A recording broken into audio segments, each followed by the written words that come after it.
Assalamualaikum warahmatullahi wabarakatuh. Halo teman-teman, perkenalkan saya Asyifa Nur Afia dari Mahasiswa Pendidikan Matematika Universitas Muhammadiyah Surakarta. Pada kesempatan kali ini, kita akan belajar bersama terkait dengan fungsi komposisi. Apa yang teman-teman ketahui tentang fungsi komposisi? Kira-kira apa ya fungsi komposisi itu? Sebelum lanjut ke materi, kita ketahui dahulu tentang tujuan pembelajaran kita.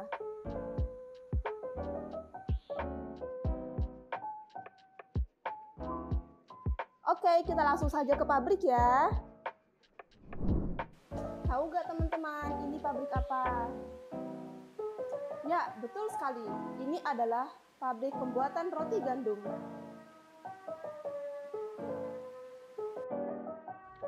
Nah, gambar-gambar tersebut merupakan bahan-bahan dalam pembuatan roti gandum.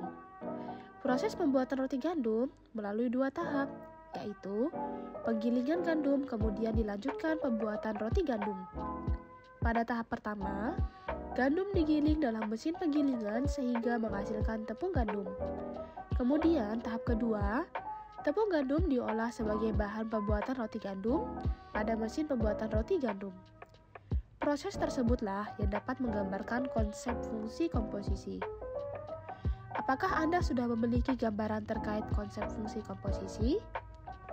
Sekarang, kita akan mempelajari lebih lanjut terkait fungsi komposisi ya. Let's go! Terdapat 3 himpunan, yaitu A, B, dan C. Terdapat X di himpunan A yang dipetakan oleh fungsi G menjadi Y sama dengan Gx di himpunan B. Kemudian, Y sama dengan Gx dilanjutkan dipetakan oleh fungsi F menjadi Z sama dengan Fy di himpunan C. Bentuk tersebut dinamakan F bundaran Gx atau dapat dituliskan dengan bentuk Fgx. Gambar tersebut memiliki proses yang sama seperti gambar sebelumnya. Tetapi, ada perbedaan yang perlu diketahui antara gambar sebelumnya dan gambar berikut ya. Terdapat 3 himpunan yaitu A, B, dan C. Terdapat X di himpunan A yang dipetakan oleh fungsi F menjadi Y sama dengan Fx di himpunan B. Kemudian, Y sama dengan Fx dilanjutkan dipetakan oleh fungsi G menjadi Z sama dengan Gy di himpunan C. Bentuk tersebut dinamakan G bundaran Fx atau dapat dituliskan dalam bentuk Gfx. Jadi perbedaannya yaitu gambar sebelumnya merupakan bentuk F bundaran Gx, sedangkan gambar berikut merupakan bentuk dari G bundaran Fx. Jadi seperti itulah konsep fungsi komposisi ya teman-teman. Notasi operasi fungsi komposisi adalah berbentuk bulat atau dibaca sebagai bundaran seperti pada bentuk fungsi komposisi di bawah ini.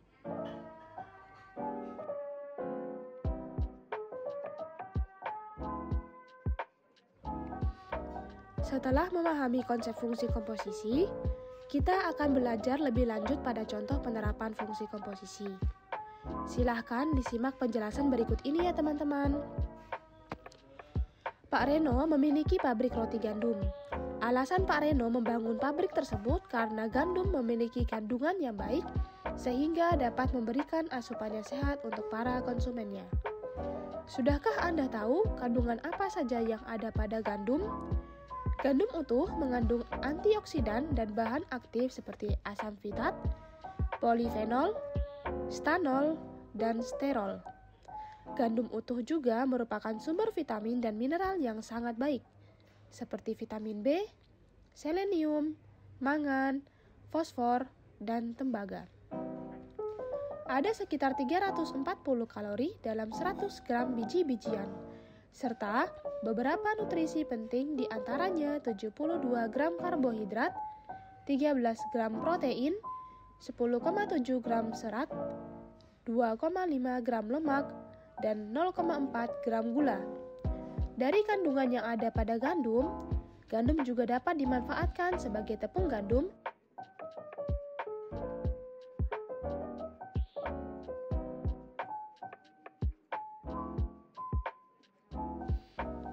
Setelah mengetahui wawasan terkait gandum, mari kita jawab bersama pada pertanyaan di berikut ini. Pabrik roti gandum yang dimiliki Pak Reno memberikan ketentuan mengenai jumlah produksi. Produksi tepung gandum adalah 2 kali stok gandum yang tersedia, sedangkan produksi roti gandum adalah 3 kali produksi tepung gandum. Jika stok gandum yang tersedia adalah 300 kg, berapa berat roti gandum yang dihasilkan?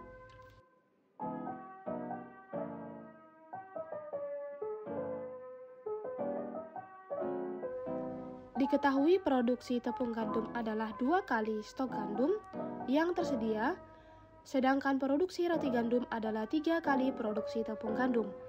Jika stok gandum yang tersedia adalah 300 kg, maka berapa berat roti gandum yang dihasilkan? Simak jawaban berikut ini.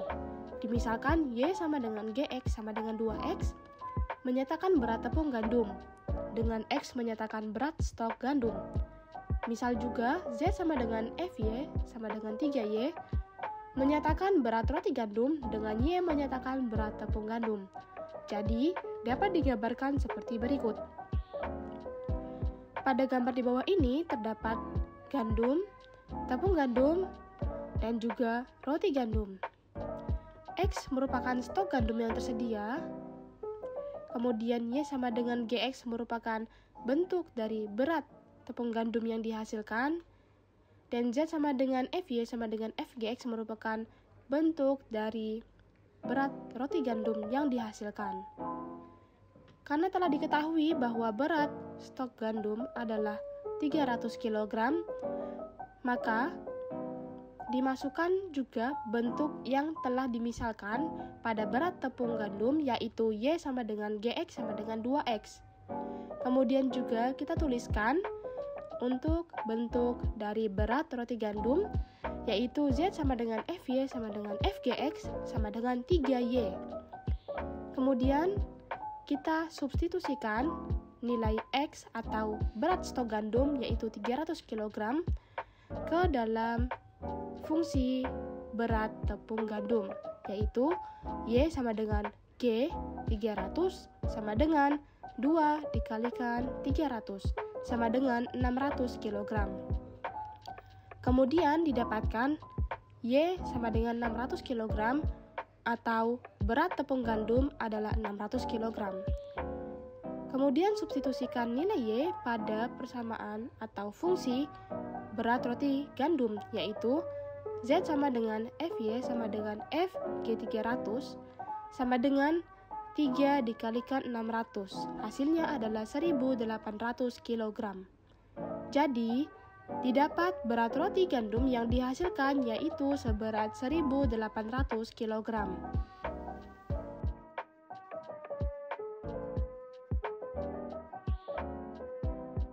Untuk lebih memahami, mari kita simak contoh soal.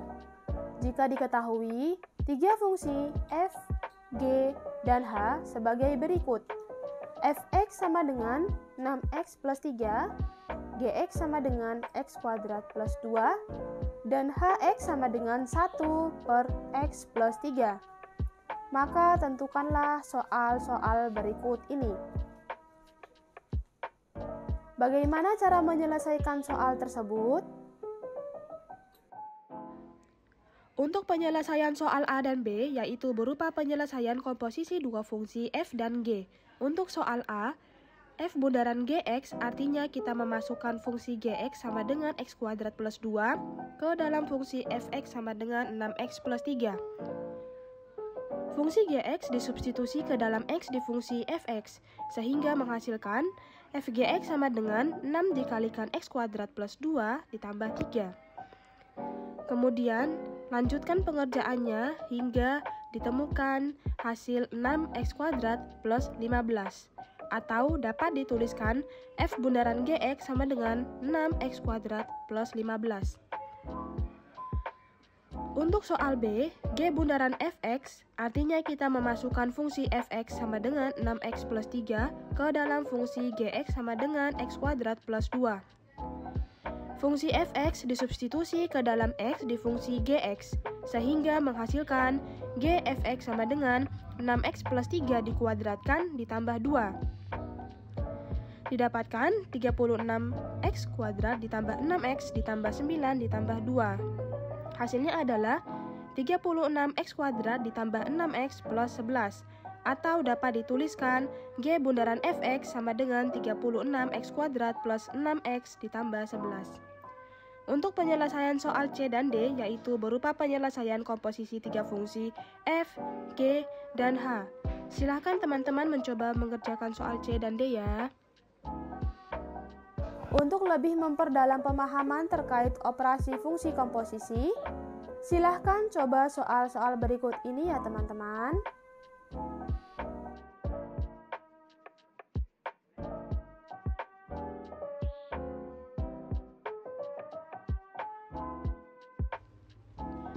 Kita lanjutkan pada materi berikutnya, yaitu domain dan range dari fungsi komposisi.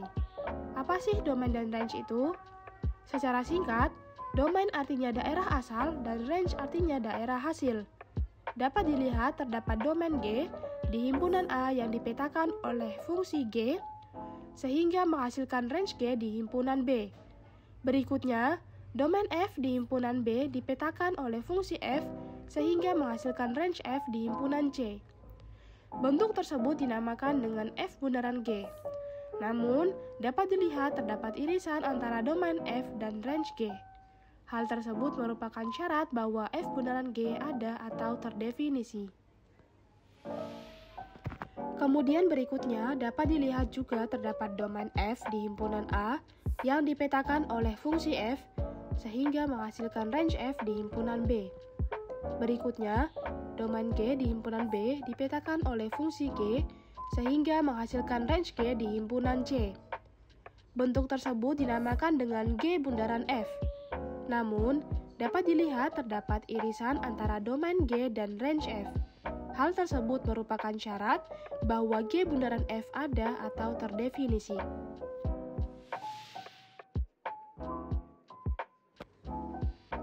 Perlu diketahui bahwa terdapat syarat agar F bundaran G atau G bundaran F dikatakan ada atau terdefinisi, yaitu syarat F bundaran G dikatakan ada ketika domain F beririsan dengan range G, hasilnya tidak sama dengan himpunan kosong. Syarat G bundaran F dikatakan ada ketika domain G beririsan dengan range F, hasilnya tidak sama dengan himpunan kosong.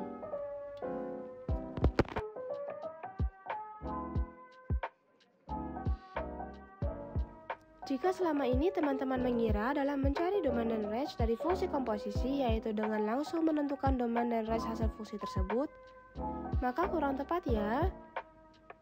Perlu diluruskan bahwa dalam mencari domain dan range fungsi komposisi, yaitu dengan menggunakan bentuk penguraian untuk mencari domain dan range fungsi komposisi, yaitu untuk F bundaran G, dalam mencari domain F bundaran G sama dengan himpunan dari X anggota domain G, sedemikian sehingga Gx anggota domain F. Kemudian untuk mencari range F bundaran G, yaitu sama dengan himpunan dari Y anggota range F, sedemikian sehingga Y sama dengan Fp, di mana P anggota range G. Kemudian untuk G bundaran F, dalam mencari domain G bundaran F, yaitu sama dengan himpunan dari X anggota domain F, sedemikian sehingga Fx anggota domain G. Dan berikutnya, untuk mencari range G bundaran F sama dengan himpunan dari Y anggota range G, sedemikian sehingga Y sama dengan GP, di mana P anggota range F.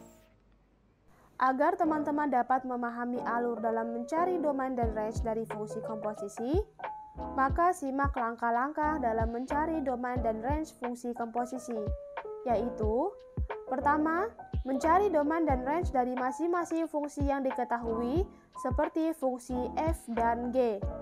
Kedua, memastikan bahwa F bundaran G atau G bundaran F dapat terdefinisi atau ada dengan menggunakan syarat F bundaran G atau G bundaran F yang dikatakan ada atau terdefinisi. Yang ketiga, menguraikan bentuk mencari domain dan range fungsi komposisi.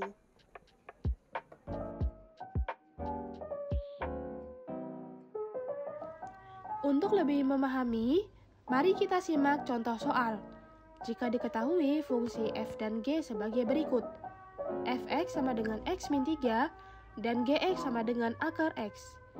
Maka tentukanlah domain f bundaran G dan range f bundaran G. Bagaimana cara menyelesaikan soal tersebut? Langkah awal yang perlu dilakukan yaitu menentukan domain dan range dari fungsi f dan g. Didapatkan domain f atau daerah asal fungsi f yaitu min tak hingga sampai tak hingga. Kemudian range f atau daerah hasil fungsi f yaitu min tak hingga sampai tak hingga. Kemudian domain g atau daerah asal fungsi g yaitu 0 sampai tak hingga, dan range g atau daerah hasil fungsi g yaitu 0 sampai tak hingga. Kemudian mengecek apakah f bundaran g terdefinisi, yaitu dengan menggunakan syarat f bundaran g dikatakan ada ketika domain f beririsan dengan range g, hasilnya tidak sama dengan himpunan kosong. Kita cari irisan domain f dan range g. Masukkan domain f yaitu min tak hingga sampai tak hingga, diiriskan dengan range g yaitu 0 sampai tak hingga.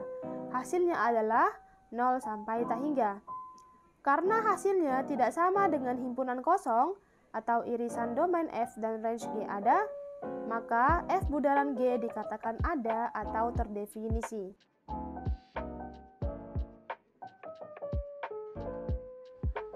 Sebelum melanjutkan pengerjaan, berikut telah dicantumkan bentuk penguraian untuk mencari domain dan range fungsi komposisi agar teman-teman dapat mengingatnya kembali ya.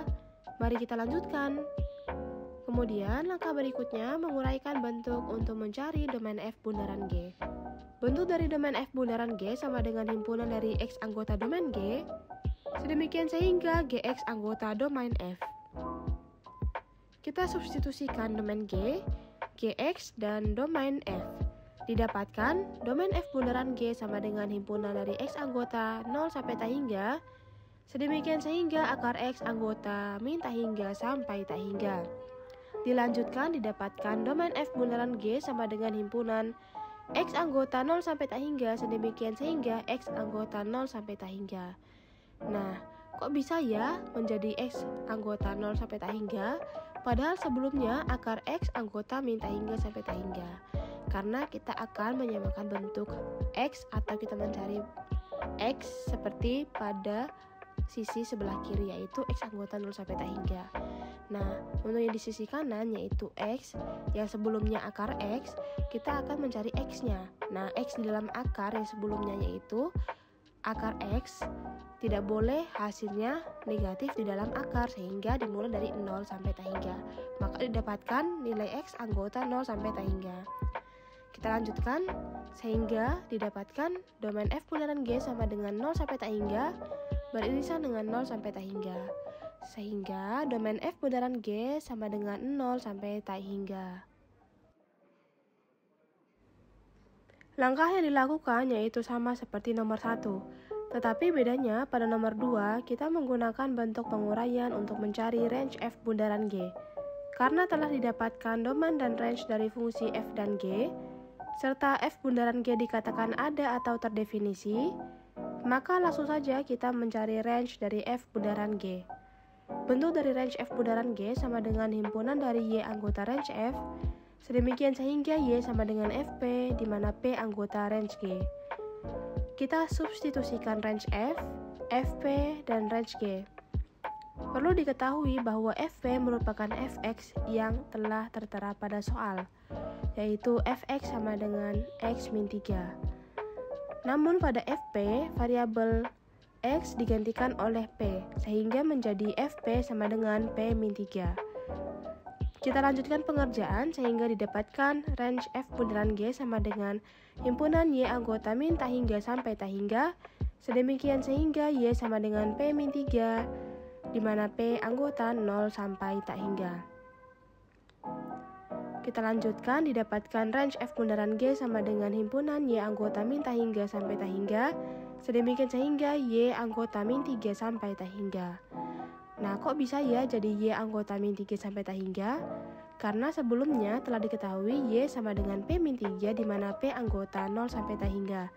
Jadi nilai P pada Y sama dengan P min 3 dimulai dari 0 sampai tak hingga. Ketika kita substitusikan nilai 0 pada P, maka hasil Y-nya sama dengan min 3. Ketika kita substitusikan nilai 1 pada Y sama dengan P min 3, hasilnya adalah Y 1 min 3, hasilnya Y sama dengan min 2, dan seterusnya. Sehingga nilai Y tersebut bergerak dari min 3 sampai tak hingga. Jadi didapatkan Y anggota min 3 sampai tak hingga. Mengapa kita mencari nilai Y-nya saja? Karena kita akan menyamakan pada sisi kirinya juga, yaitu nilai Y. Kita lanjutkan sehingga didapatkan range F bundaran G sama dengan min tak hingga sampai tak hingga beririsan dengan min 3 sampai tak hingga. Hasilnya range F bundaran G sama dengan min 3 sampai tak hingga. Untuk lebih memperdalam pemahaman terkait domain dan range fungsi komposisi, silahkan coba soal-soal berikut ini ya teman-teman.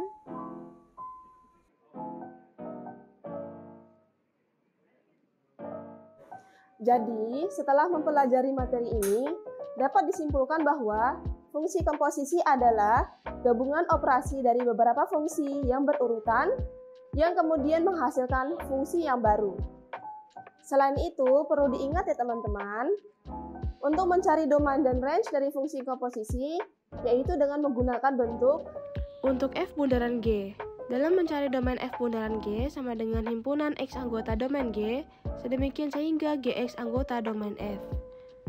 Untuk mencari range F bundaran G sama dengan himpunan Y anggota range F, sedemikian sehingga Y sama dengan Fp di mana P anggota range G. Kemudian berikutnya G bundaran F. Untuk mencari domain G bundaran F sama dengan himpunan X anggota domain F, sedemikian sehingga Fx anggota domain G. Berikutnya untuk mencari range G bundaran F sama dengan himpunan Y anggota range G, sedemikian sehingga Y sama dengan GP, di mana P anggota range F. Sebaiknya, menghindari dengan cara langsung mencari domain dan range dari hasil fungsi yang telah dikomposisikan, karena cara tersebut kurang tepat ya teman-teman. Bagaimana teman-teman? Seru bukan? Jadi apakah kalian telah mengetahui tentang fungsi komposisi? Semoga kalian telah memahami materi tersebut ya. Saya Asyifa Nur Afia, pamit dulu ya. Semoga materi yang disampaikan dapat bermanfaat untuk teman-teman semua. Bye-bye. Wassalamualaikum warahmatullahi wabarakatuh. See you.